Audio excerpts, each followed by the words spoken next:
So student, let's see this question. The number of electrons that are required to balance the charge in the following equation. तो यहाँ पर basically हमें इस equation में find out करना है कि total number of electrons required कितने हैं. यदि हम बात करें यहाँ पर इस रिएक्शन की, तो बेसिकली सबसे पहले हम इस रिएक्शन को बैलेंस करते हैं from the half reaction method. और बेसिकली वहाँ पर हमें पता है कि यहाँ पर एक हाफ इक्वेशन हो रखी है, दैट इज MnO4 माइनस है. ये कन्वर्ट हो रखा है यहाँ पर किसमें, MnO2 में. और सिंस यहाँ पर हमारे पास OH माइनस है, दैट मीन्स कि ये रिएक्शन किस मीडियम में हो रखी है, बेसिक मीडियम में. ठीक है. अब यदि हम यहाँ पर देखिए तो सबसे पहले जब हम इस रिएक्शन को बैलेंस करते हैं तो इसके कुछ स्टेप्स होते हैं. तो सबसे पहला स्टेप होता है कि वहाँ पर हाइड्रोजन और ऑक्सीजन को छोड़ के जितने भी जो रिमेनिंग एटम्स होते हैं उनको बैलेंस करेंगे.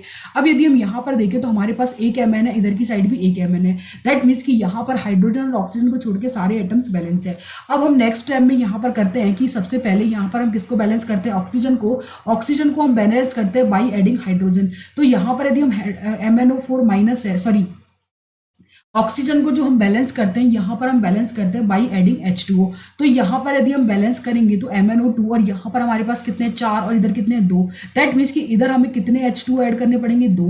दैट मीन्स कि यहाँ पर हमारे पास अब ऑक्सीजन बैलेंस हो गए. यदि हम देखें तो हमारे पास हाइड्रोजन क्या हो गए, अब बैलेंस नहीं रहे. दैट मीन्स कि यहाँ पर जो हाइड्रोजन को बैलेंस करते हैं तो हम अपोजिट साइड यहाँ पर इतने ही H+ क्या कर देते हैं, ऐड. तो यहाँ पर कितने H+ एक्स्ट्रा है 4, तो यहाँ पर हम ऐड करेंगे 4H+.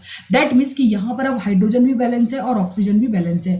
अब यदि हम बात करें यहाँ पर नेक्स्ट स्टेप में, तो नेक्स्ट स्टेप में हम क्या बैलेंस करते हैं, हम यहाँ पर add electron to balance the charge, to balance charge.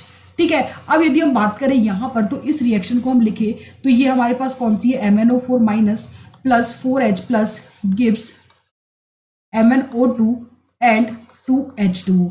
ठीक है. अब यदि हम यहाँ पर देखें तो इधर की साइड क्या है हमारे पास, न्यूट्रल, लेकिन इधर की साइड एक नेगेटिव है और 4 क्या है, पॉजिटिव. दैट मीन्स कि एक नेगेटिव पॉजिटिव से न्यूट्रल हो रहा है, तो ओवरऑल हमारे पास कितने पॉजिटिव चार्ज रिमेनिंग है, दैट इज 3. तो यहाँ पर इस चार्ज को भी न्यूट्रल करने के लिए हम टोटल कितने इलेक्ट्रॉन्स ऐड करेंगे, इधर 3 इलेक्ट्रॉन.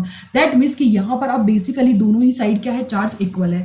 अब यदि हम बात करें यहाँ पर नेक्स्ट स्टेप में, तो सिंस यहाँ पर हमें पता है कि मीडियम कैसा है, बेसिक, तो बेसिक मीडियम है, तो यहाँ पर हम उतने ही OH माइनस आयन ऐड करते हैं दोनों ही साइड, जितने हमारे पास क्या है H+.